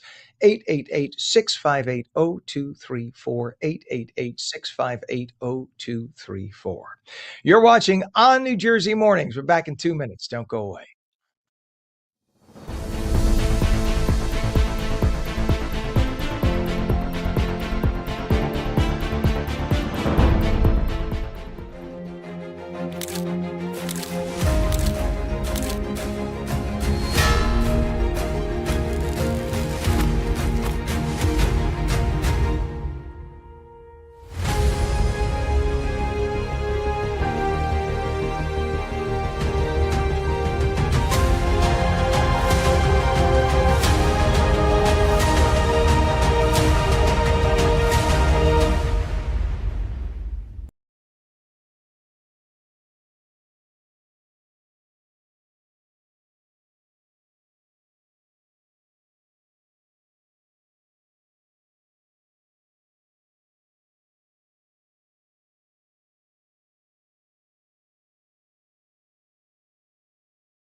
Welcome back to On New Jersey Mornings. Ken Rosato at 8:15, taking calls at 888-658-0234. Hot today, a mix of clouds and sun, breezy and summer-like temps in the mid to upper 80s. Meteorologist Mike Favetta has a couple of days of warmth with the Garden State forecast. This weather is brought to you by Audio Nova, your hearing experts, serving all of New Jersey with 13 locations. So, Mike, you know the forecast is warm. I don't even need to check with you because all I have to do is hear Pam in my ear going, "Ugh, it's going to be warm today. Ugh, ugh, Yeah, ugh." yeah, I Meanwhile, know. we boys never complain when it's cold. Never, No, ever, no, no. ever. It was so warm Yeah. yesterday, and it warmed up so quickly yesterday too. And from morning to the afternoon, really made you go, "Wow, this is what spring feels like." And here we are, a little taste of summer as we start off nice and clear across the state. Temperatures warming fast this afternoon because we're starting off about 13 degrees warmer than this time yesterday in the morning. So we make it up into the mid 80s away from the Parkway. Along the coast, you will find temperatures only getting into the 70s, but still, that'll feel lovely, even with that southwesterly breeze pushing that sea breeze away. A lot of these storms and showers off to our north and west stay there, not going to influence our weather. There's a chance of a little passing shower later on in the overnight into tomorrow, and then another chance tomorrow afternoon. But beyond that, these are the fast-moving, 20-minute thunderstorms that move on by and give us a little bit of a summer-like downpour when what follows is that steam heat with temperatures running in the 90s tomorrow and Thursday. Cools down a little bit for Friday into the weekend, but still nothing wrong with 66 degrees again in the morning on Saturday, climbing into the 70s that afternoon. The long-range futurecast has some showers lined up for Sunday night, and those are the more substantial ones that'll actually cool us down into the upcoming weekend and then set the stage for a seasonable feel next week. So not necessarily hot next week, but still mild, including this weekend. 69 degrees on Saturday, 68 on Sunday. Likely see that rain return by Sunday night setting the stage for a much cooler, but again, seasonable feel next week. So it's a little summer vacation here for us in New Jersey going into this week. So seasonable, you're talking like what, upper 50s? 50s in the morning, 60s in the afternoon. Yeah, so what April should feel like typically. You know what? I and Pam says much better. You know what? I think we can compromise on that. 60s Yeah, and sunny. If we true. had that every day, very San Diego, January, February, or February, March, more or less. I could be a very happy person. You would hear me whine about 70% less.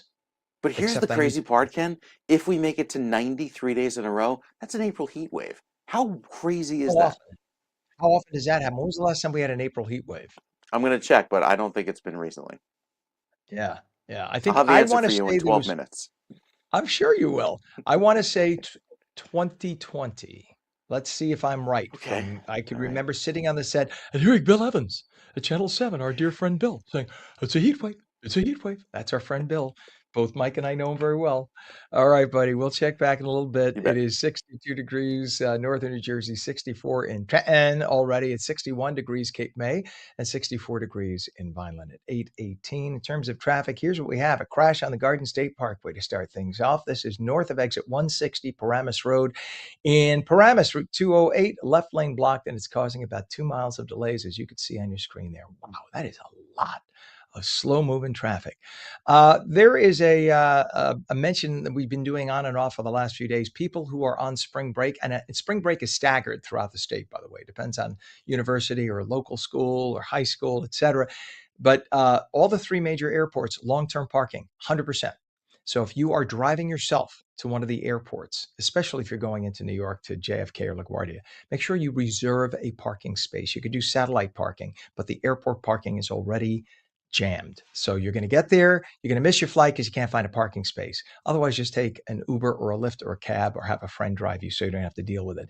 There's a downpour right now, Route 10, both directions impacted. Vicinity of Ramada Drive, East Hanover, all lanes are closed. Route 3 has that crash from yesterday. It was overnight Sunday into yesterday, the tractor trailer that crashed. Eastbound Route 3 at Passaic Avenue in Clifton, the right lane and the ramp lane remain closed, and that is by Passaic Avenue. Just try not to rubberneck and stare at it. Just go straight, please. But it's causing delays through there.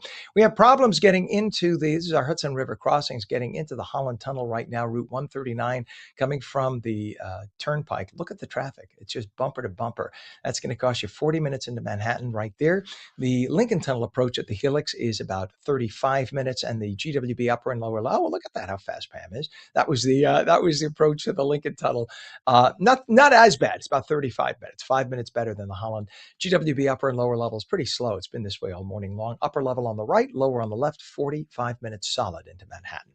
8:20 is our time, and New Jersey Ballet has been a cornerstone of the state's cultural landscape for more than 67 years. Under the artistic direction of former New York City Ballet principal dancer Maria Karofsky, the company continues to evolve. Now, in 10 days, New Jersey Ballet will return to NJ Pack in Newark with a powerful new program titled New Voices, Bold Visions, showcasing amazing emerging talents. Welcome, Artistic Director Maria Karofsky. Good to have you with us. Hi, Ken. Thanks for having me back. You bet. Well, New Jersey Ballet, 7 decades old. Remind everybody about its founding. I mean, this company has been around for, like you said, almost 7 decades, which is pretty incredible. I mean, this is like, for me, I've only been here for the last 5 years. So to kind of take the reins after such a legacy has been an honor. Well, and usually when you have a quote unquote suburban area, you don't have the arts like we have here. And I guess it's because we're sandwiched between two major metropolitan areas in New Jersey. We have, of course, New York City, the biggest in the country, Philadelphia, which is the fourth biggest metro in the country. So we're sandwiched in between. So there's a lot of people who are experienced in seeing things cultural, like opera and a ballet, which I bet in a lot of other suburban metro areas in the country, you wouldn't get an audience that could support something like New Jersey Ballet. Right. I know we're very fortunate to have that because it's something, I think companies across America really struggle to fill the seats and to get people to be excited about what they're doing. And I feel very fortunate that we have a good audience and that people really respect what we're doing here. And you do it so well. And this year's NJPAC program is titled New Voices, Bold Visions. What does that represent? So I think with anything, ballet has to evolve and, go into the future. So this program really highlights the future of ballet. It's a very contemporary program. We've commissioned a new piece by Roderick George called Wings of Desire. And it's a new work and it's very avant-garde. He's got a great composer of music and it's really incredible, and I think it will close the evening, and I think it's a really wonderful piece for everyone to kind of see. We're also put on the program is Red Angels by Ulysses Dove. This was made back in the 90s, but it's with an electric violin, so I'm very excited to have live music on this program. I've incorporated live music into all of our performances throughout the year, and this is a true, wonderful opportunity for the dancers to have live music, but also for the audience as well. And then we opened the program with Sur la Fille by Penny Saunders. Penny Saunders is the resident choreographer of Grand Rapids Ballet. She's a former recipient of the Princess Grace Award for choreography, as well as Roderick George. So we have two choreographers who have won Princess Grace Awards on this program. And I think it's a great program for anyone who is new to ballet and maybe thinks it's just Swan Lake and Nutcracker. I think this would be a program that someone would really be excited about. Well, let's remind everybody the word ballet in French simply means dance. And the ballet that we know of, as you mentioned, Nutcracker and whatnot, 100 to 200 years ago, that was called modern dance. Today, Right. we think of it as, oh, that's so old. But it was at one point modern dance for its time. Now it's, it still stands the test of time. It's unbelievable because the human body has not evolved that much in 200 years. And so to see these incredible athletes, and they are incredible athletes. I think we fail to mention that a dancer is an athlete first and foremost, because to tone and condition and move the muscles of the body in such an incredible artistic way is just something that I think people take for granted. You look and you think people who are not into it, they're moving on the stage. Yeah, try lifting your leg up to your head. Try it once and not break your back. It is, I watch in awe as just a fellow human being who knows I could never do that ever. And I watch in awe, knowing how many years it took those people to get to that point. And that's why it's so inspiring. So now this program features world premieres, new works, rising choreographers. Why is it so essential that we keep the new in with the old? We kind of touched on a little bit. You mentioned the other two individual, the choreographers, but why do you think it's essential? Is it to constantly keep the new audience coming in? I mean, it's not only to keep the new audience coming in, but I think it's also to challenge the dancers, to show that ballet is always evolving, that it's not just a museum piece, that we're always trying to push the boundaries and make it exciting for everyone involved. I think, what's been wonderful about Roderick George's new piece is that I've seen personally what he's done with these dancers. I've seen them do things I've never seen them do before, and he's pushing them artistically, also physically, and I think that's something that's really important to artists in this field, is to feel that you're being pushed and encouraged to kind of grow in an artistic way. And I feel like Roderick is doing that, and same with the other two ballets. They're doing things that they've never done before, and I think that that's how we evolve and pursue what we want as artists. Well, today's the 14th of April. This is coming up the 24th and 25th of April at NJPAC. And how does performing at NJPAC each spring contribute to the company's connection with Newark and the broader New Jersey community? It's such a beautiful place, too. We look forward to returning to NJPAC every year. I mean, it's actually our closing weekend of our performances. So I think it's bittersweet because we know that we don't have any performances following that, but I think we always look forward to that. And the audiences are really great because we do have some people coming in from New York, which is wonderful. And then we have a different audience that we do from any of the theater that we perform at, and they're very warm and receptive, and we always feel, grateful to be in that space. Well, you've of course performed for those who don't realize at the highest level with the New York City Ballet. So, just briefly, we're down to about 30 seconds. What is it like for you, somebody who has been on the stage, um, to see the artists that we have here at New Jersey Ballet? You know, I mean, I'm so proud of them. I feel like we're bringing in ballets that you would see on the stage in New York City, and the way they perform them, and I I couldn't be more proud of just how they've all grown since I've been here, and just the way they're willing to push themselves out of their comfort zones and really take chances. And I feel like every time they get on that stage, it's electric. And that's all I could ask for. And I feel like, if you can't make it into New York City, you're going to get a really wonderful performance here in New Jersey, with really beautiful, talented artists. Hey, what's a website for tickets or more information? njballet.org. Awesome. And I'm sure you could also buy tickets at the NJ Pack website too. It'll be there. Yes. New Jersey Ballet's New Voices, Bold Visions, showcasing amazing emerging artists returning to NJ Pack in 10 days. Get your tickets now. Artistic Director Maria Korosky, thank you for coming on this morning. Always nice to have you here. Thank you so much for having me. Have a wonderful You day. bet. You too. 828. When we come back, April is Autism Awareness Month, a time dedicated to increasing acceptance for individuals on the spectrum. We're going to talk about it. We're back in 2 minutes.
Good morning, Tuesday, April 14th, 2026. We have a temperature of 60 degrees at 8:31. I'm Ken Rosato. Welcome back to On New Jersey Mornings. Hot today, sun and clouds, be breezy summer-like. Temps mid to upper 80s. Meteorologist Mike Favetta with a detailed Garden State forecast. This weather is brought to you by Audio Nova, your hearing experts, serving all of New Jersey with 13 locations. All right, Mike, so we're looking at warmth for a few days. Yep. And if we get the 3 days in a row of 90 degrees or more, it'd be the first time since April 18th, 2002. So 24 okay. years we went. 24 years we went without Nice. that heat. But yeah, one of the earliest 90-degree days possible, at least for that stretch of consecutive 90-degree days. It's hit 90 degrees earlier. But considering how so much of that is due to the warm sunshine today, warming us very quickly throughout the rest of the morning, even down the shore, the places where you typically feel a little bit cooler, and you will, thanks to that little bit of a breeze coming off of the water. It's a southwest breeze today, so places like Cape May will get hit with that cooler feeling. But inland, where your breeze is coming from the land, like up toward Camden, Hamilton, Glassboro, easily climbing into the low 80s today and beyond by tomorrow. The pollen is also going to remain quite high, very high, in fact, on the trees going into the rest of this week. Haven't had any rain to really wash away some of that pollen. So, yeah, by the end of the week, you can probably draw your name on the windshield of your car in the pollen just because it'll be that type of thing. There's the record, 93 degrees set back in 2023, but I think tomorrow is the day we could set a new temperature record going through the afternoon. Haven't seen any rainfall in the last 7 days beyond a trace, so very dry conditions as we head into some very warm weather, and even through the next few days, probably not until Sundays when we get our next substantial rain. So yeah, keep the gardens watered, especially if you plan on doing some planting. Unlikely we see any frosts or freezes in the next 2 weeks, as we're slightly above average even going into next week. Overnight lows probably not getting below that frost mark in through the next through the end of the month. Then as we head into this weekend, you see all of the clouds taper for some rain showers by Friday. That likely passes through pretty dry, but it's Saturday that clears out, and Sunday has our next opportunity for some wet weather. Look at this heat on the 7-day forecast, going all the way into the upper 80s, likely hitting 90 in spots throughout Friday. I think we cool down a little bit into this weekend. Saturday and Sunday looks chillier, and then average temperatures by Monday going into the 50s. Even down the shore sees those highs climb into the 70s, which is unusual given how cool the Atlantic still is. Best chance for some rain is Sunday, and then we dry things out, Ken, by Monday.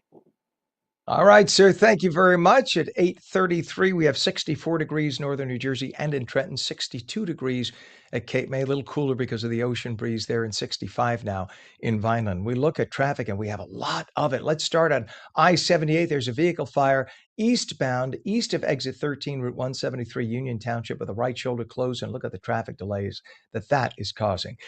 Issues that just came up on the New Jersey Turnpike: crash on the outer roadway northbound, north of interchange 13, I-278, Goethals Bridge exit in Elizabeth. All lanes open, but vehicles on the right shoulder right now. Over to the Garden State, there's a crash on the Parkway southbound, north of exit 160, Paramus Road to 208 in Paramus. Left lane is blocked, and look at the massive amount of traffic that is causing. On Route 10, we have a down pole in both directions, vicinity Ramada Drive, East Hanover. All lanes are closed. Still have that crash to deal with from Sunday night into Monday. Property damage on Route 3, eastbound Passaic Avenue, Clifton. Right lane and ramp lane are closed. Problems still at the area airports. If you are driving to one of the area airports, make sure you have a reserved long-term parking space, because most of those parking lots are at full capacity, because this is still vacation time for a lot of folks. And we have the Hudson River crossings. Look at the approach to the Holland Tunnel. It is now going to cost you 40 minutes in. This is Route 139 coming off of the Turnpike, and you could see it's jamming. Look at those vehicles on the left. That's going to cost you 40 to 45 minutes in. Lincoln Tunnel is also going to cost you about 35 minutes, and the GWB upper and lower levels right now, upper level on the right of your screen, lower on the left, and this is going to cost you 40 to 45 minutes in to Manhattan. 8:35, and April is Autism Awareness Month, a time dedicated to increasing acceptance for individuals on the spectrum. It's also a moment to highlight organizations putting those values into action. Spectrum Designs is a Long Island-based nonprofit that combines custom apparel and branding services with a mission to create employment opportunities for people with autism. Well, now they're expanding into New Jersey with a new location opening May 1st in Hackensack. We say good morning to CEO and co-founder Patrick Bardsley. Good to have you on, Patrick. Morning, Ken. How are you? I'm doing very well, thank you. And thank you for doing this too. It is Autism Awareness Month. How does this time of year help elevate conversations around inclusion and employment for people who have autism? Yeah, I mean, obviously at Spectrum Designs, every month is Autism Awareness / Acceptance Month. But we completely appreciate and recognize that this time is really when the most shine comes on our incredible autistic and neurodiverse workforce. So we really are grateful for the opportunity to have the conversation, to showcase the skills and capabilities of our entire team, and create awareness and acceptance around a really highly now diagnosed autism spectrum disorder. And you have to tell us about Spectrum Designs and how the organization first got started. And I think this is remarkable. Please tell us about it. Yeah, as a co-founder, I'm a co-founder with two mothers who, the business was really born out of necessity. The unemployment rate for adults on the spectrum is still in the region of around 85%. So it's a really high unemployment rate. We have a lot of people, as I said, getting diagnosed and needing opportunities. And so my co-founders and I said, right, we need to start something. And this was back in 2011. And we just prioritized having a business that was going to be sustainable, quality driven, focused, but also obviously keenly attentive to our mission. That was 2011. Fast forward to today, we're now at approaching 100 employees, 70% of whom are on the autism spectrum. We have 3 locations and the 4th, as you mentioned, opening in Hackensack, New Jersey in May. So we're really, really excited to be bringing, I think, proven model to New Jersey. It's our neighboring state, and it's been on our minds and hearts for a long time. And to see it coming to life is really, really exciting. I think a lot of people people who don't know people who are autistic may have an image in mind of what, pardon me, what they think somebody is who is autistic. People who are autistic range. That's why there's a spectrum, right? You have people who are so highly functional that I guarantee you could never pick them out of a crowd. You would never know somebody has autism. And then you have people who do have more challenges and definitely need more help. But when you just say someone's autistic, they're all over the place. So the idea that there's an 85% unemployment rate in the autistic community is heartbreaking. And I think too many people who, when they hear, oh, someone's autistic, they close the door. They should be opening the door. It should be just the opposite. Talk about that and about how you have probably the majority of people with autism would make perfect employees. Yeah, there's thankfully growing evidence and data from big companies like Accenture who are researching this to see that companies that are inclusive of employees who are neurodivergent or autistic, boasting higher retention rates, higher company loyalty, better workplace culture, and just from our perspective, I always say Spectrum Designs is successful because of our autistic workforce, not in spite of it. We have people, and as you mentioned, Ken, it's a continuum, right? So we have people working across the spectrum at Spectrum Designs. Some, working in our administration and our marketing and our managerial leadership team. Others who are working with a bit more support, but doing equally crucial work in the warehouse, on the shop floor, producing high quality goods and garments that honestly, the attention to detail is remarkable. Sometimes we have to say, hey, that's good enough. It can get through because someone just, that we have employees that just want to make it absolutely perfect. And so, as I said, that's a benefit to any employer, not a hindrance. And I think Spectrum Design stands as that. And as you say, it is such a continuum. And we are seeing improvements for the employment rate, but retention has to be there too. And companies, there's still a lot of learning to do to understand, to your point, that a diagnosis and a label, it doesn't mean that you can judge someone based on that. There is so much more to that. And as I think it was, maybe it was Temple Grandin or someone who said, one person with autism and one person with autism. And that's really the message. Elon Musk, for those who don't realize, one of the wealthiest human beings on the planet has Asperger's, which is autism. The man is brilliant, and it just shows you that autism does not mean you are condemned to something. Autism just means your brain is wired differently. That's all it means. That instead of the wire going from here to here, it goes from here to there. And so I remember interviewing years ago, I interviewed a gentleman who was the director of Parks and Recreation for one of the towns on Long Island. I won't mention because I don't know if he's there anymore. So, but I remember in the middle of the interview, he said that he was autistic, and it's like in your mind, maybe you have you conjure up an idea of what somebody should be or is when they're autistic. He runs a department for a city. And he said that he credits his mother, who was a registered nurse, for when he was young, and this is going back when autism was very difficult to diagnose. She knew Yeah. something was up when he was like 1, and she started getting him special training at 1 or 2 or 3 so that she caught early. Apparently, the earlier you catch somebody and Yeah. teach them properly, right, with autism, Yeah, the early better they intervention. develop. Yeah. So that's the key. And I think that's why it's so important we talk about it. And it's so important that an organization like yours, Spectrum Designs, is out there telling other companies, hey, you should be bringing these people in. Now, Spectrum Yeah. Designs, you've worked with major brands like Google. So how do you balance the high profile commercial work with being a nonprofit mission? Well, I'm so glad you asked that question because, yes, we're a nonprofit, but for us, that as a company, that really is, it's a tax designation, but it's also a transparency vehicle. So we want people to be able to look at us and see that we are doing right by our employees and that we're investing 100% of our proceeds go back into the organization. But in every other way, we operate like a business, right? We have to, and that's by design. We want to employ as many people as possible, and the only way to do that is to be a successful, thriving business, right? So we love working with big corporations like your Googles and your Dells and your IBMs and SAPs and big corporations, but we also love working with the state. We work with New Jersey. We work with New York State. We work with other nonprofits. We work with private. We do bar and bar mitzvahs, sweet 16s. I mean, we really don't turn down any business because for us, it's all about growing opportunity and opening our doors that much wider. I think what we represent to corporate America is an easy button in terms of social impact, right? So you're buying something you already have a budget for, you're doing a company picnic, you have a conference or a trade show that you need to buy stuff for. We make it at a competitive price to what you're in line with your budget, at a quality that's at level, if not better. And by the way, you're supporting this social mission and you can feel good about it and you can tell your employees about it.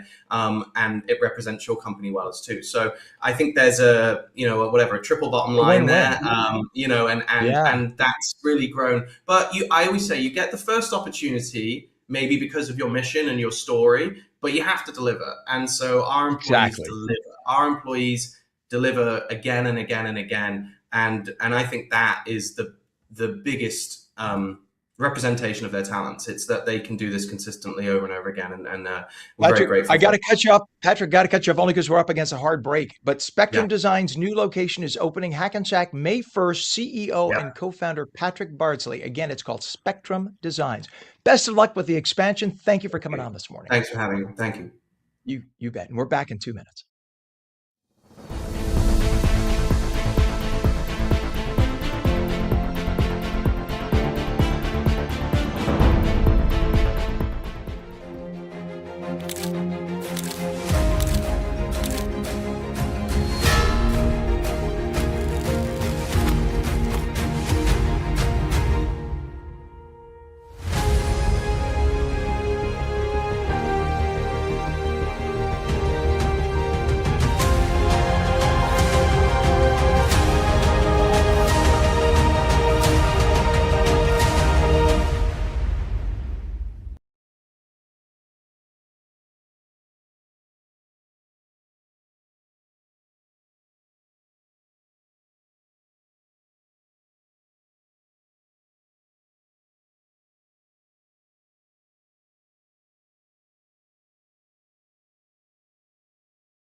right, welcome back to On New Jersey Mornings. And with us is meteorologist Mike Favetta, and we have a special friend of Mike's who is watching us on social. Check this out, Mike.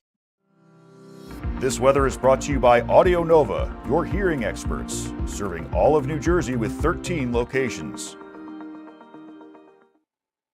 So meteorologist Mike Favetta, who looks puzzled now, I looked down at Instagram Live. Mr. G is on this morning. Get out of here. Look at that. He is the sweetest man in the world, Mr. G, Channel 11. I love him so much. He is such a good guy. So, when Mr. G was back at WCBS back in the 80s, he came to visit my school, St. Virgil's School in Morris Plains, New Jersey, and there was a picture on the wall. It must have been there my entire school journey for those 9 years, from kindergarten through 8th grade, and we'd have to pass it every time we walked to gym class. So it was a very, very big deal, in the little small town in Morris County. He is an icon. He is an icon for sure. He is. We're lucky to still have him on the air as a treasure. Yep, and full circle, my intern is now working with him, so it just all goes around, right? I love it.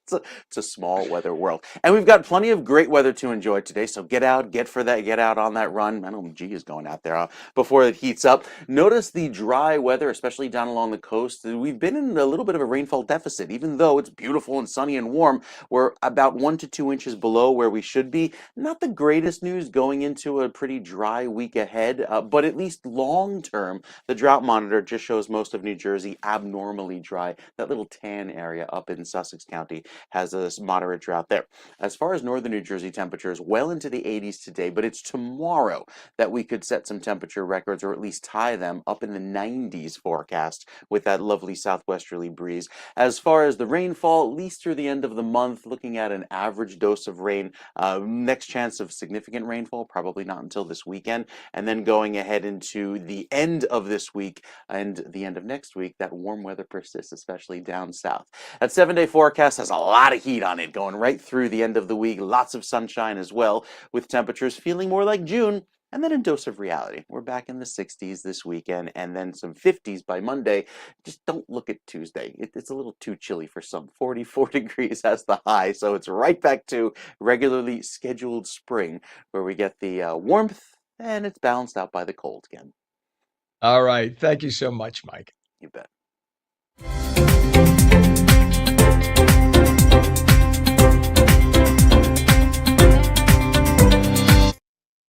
Now the AARP New Jersey Morning Minute. News, resources, and real-life help. Visit aarp.org. A recent piece of New Jersey legislation is meant to expand access to health care by empowering advanced practice nurses to play a larger role in patient care. Supporters say the bill could help address provider shortages and improve access, especially in underserved communities. To explain what this means is Winifred Quinn, advocacy volunteer with AARP. Good morning to you, Winifred. Good morning, Ken. How are you today? Wonderful, thank you. A little chilly, but that's okay. A few more days, Mike says, and we'll get some more.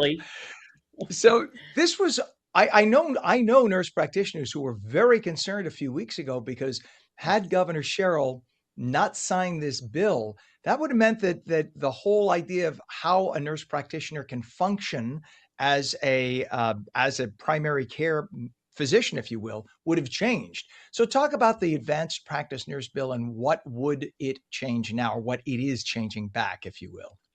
Sure. So the state has about 19,000 nurse practitioners, and this law now will ensure that nurse practitioners who have 5,000 hours of clinical care within a contract with a physician would be able to have full practice authority after 5,000 hours in that contract. And that will immediately affect, I think, a couple of hundred of the state's nurse practitioners who provide both primary care, which is pretty widely defined in the legislation, and mental health services. So there will be primary care providers, not physicians, but providers, and mental health clinicians as well. There you go. Which will, so these right. And actually that will help improve access to care, primary care and mental health services for, I think the count was, the estimate was about 15,000 consumers. So patients would be able to continue to access the care that they've been accessing under the former executive order from Governor Murphy. There is no way the healthcare system could sustain itself without nurse practitioners in the state of New Jersey and PAs helping doctors. There just aren't enough human beings as medical doctors to go around. And the idea here is when you have 5,000 clinical hours, you are very well trained on top of the years of education that these nurse practitioners receive. So when I hear people say they're just like doctors, yeah, they have the same training and the same experience. The laws are changing, and of course, the education is evolving. But thank God we have our nurse practitioners because we couldn't function. We just couldn't. As you said, at least 15,000 people would be without that we know of, and it would be even worse. Right now, it takes months sometimes to get an appointment with a primary care somebody who could treat you, whether it be a nurse practitioner or a medical doctor. So now this bill directly helps patients and improves access to care. Why is this issue so important in New Jersey, and why hasn't this legislation moved forward more quickly, you think? So, well, the last time the law was updated was, I think, in 1995, and there was a compromise struck then. And over the last almost 20 years, a group of nursing organizations in the state have tried to improve it. And there's the political will, I guess, just wasn't there for either party to move it forward. And then when COVID struck 6 years ago, in this month, in April of 2020, Governor Murphy signed an executive order regarding the COVID emergency. And in that, he had the provision that all APNs in the state would have full practice authority. And so then the nursing organizations, and this time AARP New Jersey, in coalition together, were reaching out to both the new governor's office, Governor Sherrill, as well as all the legislative leaders to underscore, hey, tens of thousands of patients have had direct access to the state's APNs over the last 6 years. Imagine what's going to happen when the original emergency order ends, executive order ends. And so I think the legislative leaders realized that not only would people suffer, but healthcare costs would go up, including for Medicaid, and that would impact the state budget. So I just think that a lot of factors were coming in together at the same time that moved the legislation forward as quickly as it did in this new legislative session. Yeah, and this you briefly touched on Medicaid there. The impact on the healthcare shortages, but specifically healthcare shortages in underserved areas, and how these nurse practitioners help there. Talk about that. So I don't have the data at my hands to say how many advanced practice nurses and clinical nurse specialists, who this includes, are serving in the state's rural and urban areas.